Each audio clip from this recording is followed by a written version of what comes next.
In this lecture, I look at the kings of Israel and the kings who were anointed by God or were really Messiah. Messiah means the anointed one. It brings us contemporarily to the question that is so present for many people and present in our political arena. It's present that because people are taking these Old Testament images, these Hebrew Bible images, and seeking to apply them to the United States. The question for many today in the political sphere is America a Christian nation? And there's, I think, some battle going on for whether this is how we are to understand ourselves. Christian nationalism is what this is called. It's the belief that the American nation is defined by Christianity and that the government should take active steps to keep it that way. That's the definition given by Christianity today. So Christian nationalism was brought into the presidency of the 45th president, Donald Trump, and 45 is a significant number for some of these Christian nationalists who apply ancient texts, this time from the book of Isaiah in the Hebrew Bible, in the first verses of chapter 45, the number 45 being significant for both the presidents. This is the 45th president in the 45th chapter. The 45th chapter of Isaiah starts this way.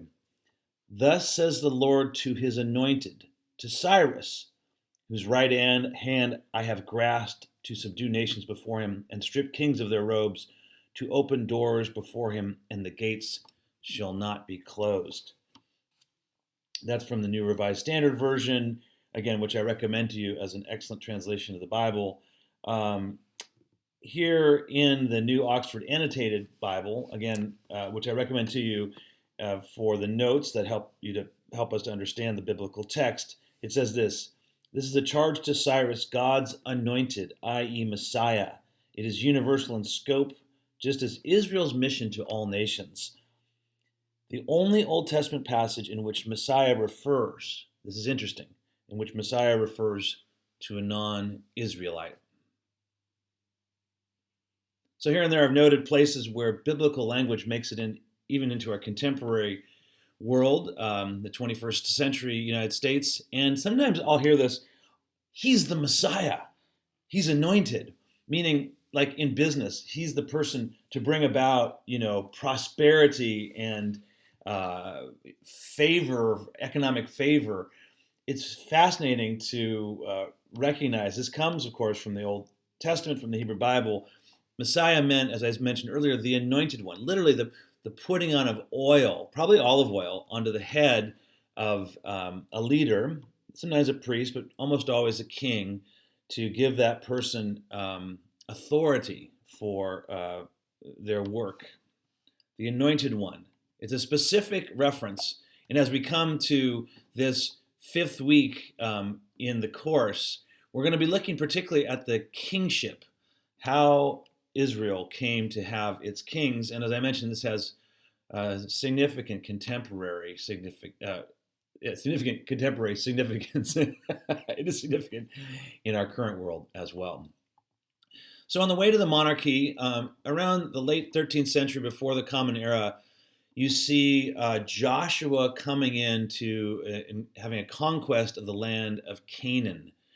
This is described in the book of Joshua. And as I mentioned, Moses, in the biblical narrative, leads the people out of slavery to Egypt. They wander in the wilderness, but Moses can see the promised land, but is not able to enter because of his own sinfulness as a leader, according to the biblical narrative. So it's Joshua who begins this movement into Canaan, and we begin to have more archaeological and historical references and reference to these stories.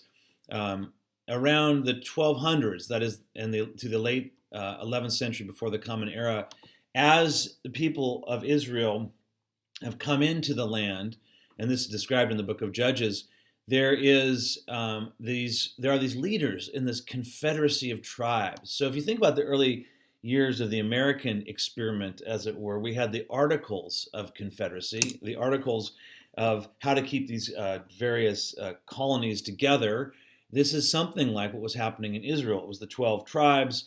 How do you keep them together? Well, they are essentially, autonomous tribes, but at different points, different crises come. The judges, according to the history in the Hebrew Bible, rise up and bring authority. The judges did not judge legal cases only, but also acted as political and military generals. So this, interestingly enough, included women. Deborah being one of the judges from this time, and there's a rendering of her on the slide that you can see. So then we move into the monarchy proper, and this is described in the first and second book of Samuel, and then also in the book of Kings, and around 1020 before the Common Era. And now we're getting to much more, to places in history that are easier to see with extra biblical material and to understand. So the first king is Saul, anointed to be the first king.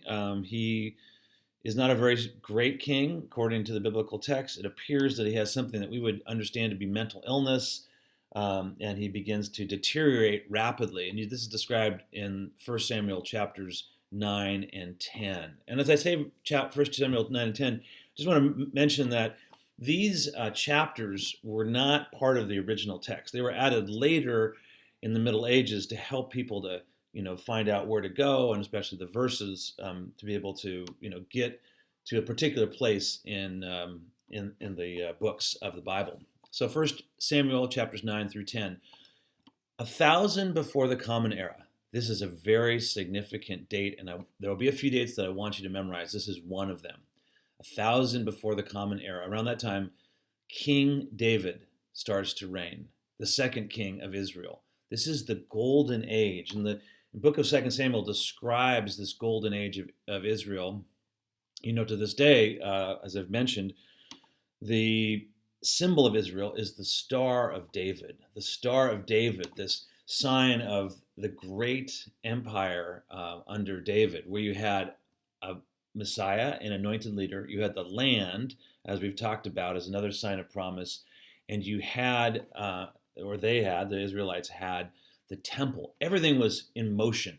David is a combination between Tom Brady, he's a great athlete, a great champion, a warrior, and Bruno Mars or something, a great musician. I don't know, you take your pick there. And he could sing, he could lead people. He wrote the Psalms according to the tradition in the Bible, and he is the anointed king or Messiah. This line of David is particularly important as we will move into the Christian tradition and the line in which Jesus finds himself, or is in, maybe a better way to say it. All right, so anyway, here's, of course, Michelangelo's 16th century rendering of David winning the battle over Goliath. In the image, we would have to say, of a Greek god, but of course, just, perfect masculinity, perfect victory, and overcoming all odds because he's anointed. In the day, by the way, it was a symbol of Florence, where this was housed, this statue of overcoming as a small city, overcoming greater odds against the bigger cities of Rome and Venice. So that's David, the golden age, 1,000 before the Common Era. Around 950 before the Common Era, Solomon, David's son, comes in and builds the first temple. So I misspoke a moment ago when I said that the temple was already in place with David.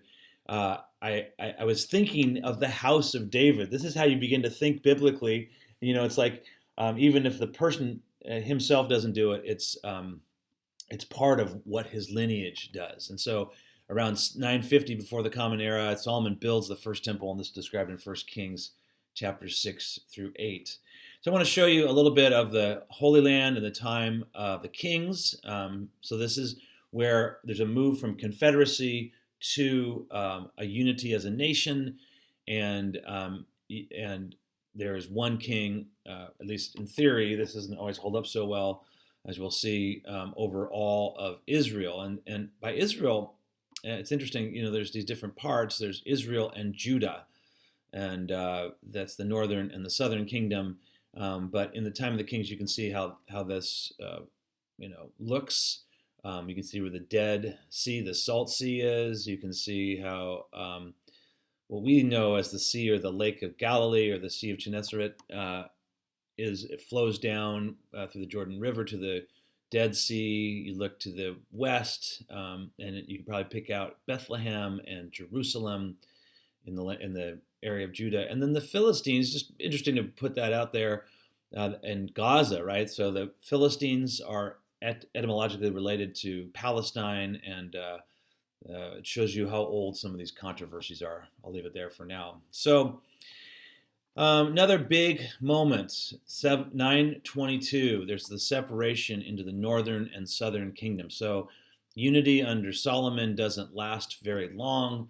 There's the kingdom of Israel and the kingdom of Judah, and you can see those two together. And 721, there's the fall of the north to the Assyrians who come in and conquer. You can see the Assyrian Empire even in the slide in the picture. They come down. They're always more powerful. Always, they meaning northern kingdoms, Babylonians, Assyrians, etc. Always more powerful. They're always coming in and sweeping in throughout the history of Israel. Israel's a small country. And then from the south, you have Egypt, which is, the other threat from the south. It's a little bit like Poland in Europe, constantly being swept over from the east, from the west, decimated, for example, losing more people than any other one country in World War II, as to the best of my knowledge. So here you have this north and south separation, and in 721, the north falls. If you know about the Samaritans, you see Samaria is in that. One of the reasons by the time of the first century, the time of Jesus, that they are so disliked by the Jews is because they stayed in this area and did not get exiled, which we'll look at in a minute, in 586. But also they intermarried with the conquerors. So they're kind of half brothers and sisters of the Israelites.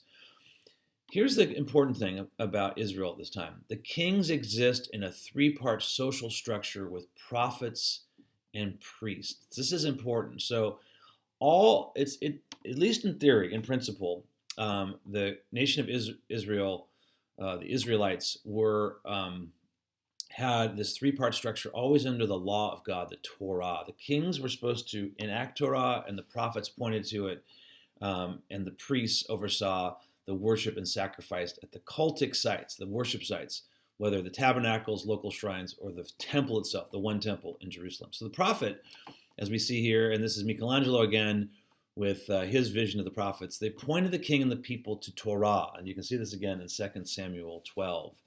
They advised kings, they enacted change, they performed symbolic acts. The prophet Isaiah is said to have gone naked for 3 years. Think about that. Go back 3 years and imagine somebody being naked since then till now. I'll let that sink in. That depicted Israel's impending judgment and shame. They delivered God's messages. They foretold God's messages more than they foretold the future. We think of prophecy as something about the future. It is also about, even more, about the present and what interpreting the present in God's view. All right, I talked about 2 Samuel chapter 12. This is one of the great chapters of the Bible, and to me, one of the great hopes for how the law can boundary the king. And there's a famous saying in the times of the kings of France in the 1700s, which basically goes, one of the kings, I think it was Louis XVI, said, "I am the law." But that's not what is, at least in principle, happening in ancient Israel, or at least what should happen. And here is a story from 2 Samuel that describes it. So in 2 Samuel chapter 11, David, when the kings go out to battle, David sent Joab and his officers with Israel with him, and they went after the Amorites. But David remained in Jerusalem. So David is not really doing what he's supposed to be doing, and he's out one afternoon. He rose from his couch, walking on the roof of the king's house, and he looks and sees, ooh, there's a beautiful naked woman bathing. The woman was very beautiful. And so he sends a messenger, sends one of his people, one of his staff. And of course, if you want to put this into the context of the United States and imagine a president doing this, fascinating. That is Sheba, daughter of Eliam. And so David finds that she's married, and here becomes where the man thinks, shall we say, from his loins. That would be a good biblical image, instead of from his commitment to God and his heart. And he decides that he needs to he needs to cover up what he does. He takes Bathsheba and lays with her, means has sex with her, and she becomes pregnant. She knows that she's pregnant. Interesting, in the biblical text, to know is what is described for sex when it's within marriage. To lay with is to have sex outside of marriage, often in the text, and that's what is happening here. David decides, oh my goodness, let's see if I can cover up what I've done wrong. So he gets to Uriah, or he sends out to Uriah and says, hey, Uriah, come on back, and just come back to the king's house. And in other words, go home and have sex with your wife, and then this will be hidden, this, misdoing. And is misdoing a word, by the way? Anyway, wrongdoing. Comes back, he's he's faithful to the king. That's what's so heartbreaking about this. And Uriah sleeps at the entrance of the king's house with all the servants of the king. He won't go in and have sex with his wife and cover up what David's done. So David says, well, let's get this guy drunk then. And, break down his inhibitions. Instead of being this faithful warrior, let's see if we can make that happen. And he gets drunk, but does not decide to go into his house and sleep with his wife, thereby covering up David's adultery. And then it gets really evil. David sends a letter to Uriah when he goes back to battle, to Joab, and he says, put Uriah in the forefront of the battle, at the hardest part, so that he'll die. And Uriah does die. I have to say, as I read this passage, it has so much contemporary relevance. It is so honest with what happens with power and with lust, with sexual desire, with bad decision making, and what happens when we cover up our wrongdoing in life. That is just, it has a power. And here we go. I'm going to start reading from the text. When the wife of Uriah heard that her husband was dead, this is the ending of the 11th chapter of 2 Samuel, she made lamentation for him. When the mourning was over, that is the mourning, the sadness was over, David sent and brought her to his house. She became his wife, and she bore him a son. And here's chapter 12. But the thing that David had done displeased the Lord. And the Lord sent Nathan to David, Nathan the prophet. He came to David and said to him, there were two men in a certain city, the one rich and the other poor. The rich man had very many flocks and herds, but the poor man had nothing but one little ewe lamb which he had bought. He brought it up, and he grew up with it and with his children, and it used to eat of the meager fare and drink from his cup and lie in his bosom, and it was like a daughter to him.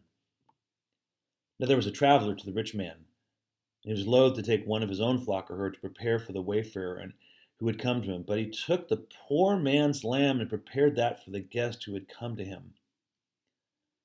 This is a parable. Mashal is the word in Hebrew. Then David's anger was greatly kindled against the man. He said to David, as the Lord lives, the man who has done this deserves to die. He shall restore the lamb fourfold because he has done this thing and because he had no pity. And then here's this famous line from the Old Testament, from the Hebrew Bible. Nathan said to David, you are the man.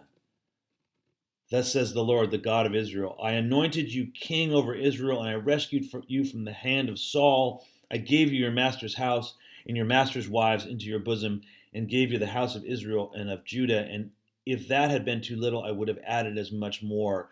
Why have you despised the word of the Lord to do what is evil in his sight? You have struck down Uriah the Hittite with the sword, and you have taken his wife. to be your wife, and you've killed him with the sword of the Ammonites. And then at the end, Nathan says, for you did it secretly, but I will do this thing before Israel and before the sun.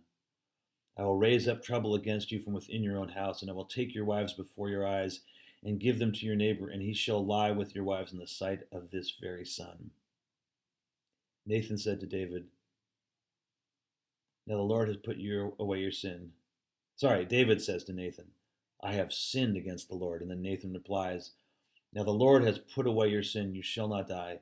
Nevertheless, because by this deed you have utterly scorned the Lord, the child that is born to you shall die. Then Nathan went to his house. So that's a parable. And it's a sign of what happens when the king disobeys. The Babylonian exile begins in 586 BCE. It's the destruction of Jerusalem as the Babylonians, the powerful empire, comes in. There's no more messianic king. And God, as we know, as I've mentioned a couple times, has made a covenant with David and his descendants, a covenant that would last, an eternal covenant even, in 2 Samuel 7. And yet, this is the crisis for Israel. There's no more land, which had been promised to Abraham. There's no more temple, no more place for God's dwelling on earth, according to 1 Samuel 9. And here we have one of the great crises of Israel. And if you want to read a poetic description of that, the Book of Lamentations describes how terrible this is, as does Psalm 137. And I think I will close with that psalm for this lecture, because the Psalms, as you know, as we're going to get into, perhaps, or as you know, are poetic descriptions of what was going on. By the rivers of Babylon, so as the Israelites had been taken to the rivers of Babylon, which we now know as today as Iraq. By the rivers of Babylon, there we sat down, and there we wept when we remembered Zion, or Jerusalem. On the willows there we hung our harps. For there our captors asked for our songs, and our tormentors asked for mirth, saying, sing us one of the songs of Zion. How could we sing the Lord's song in a foreign land?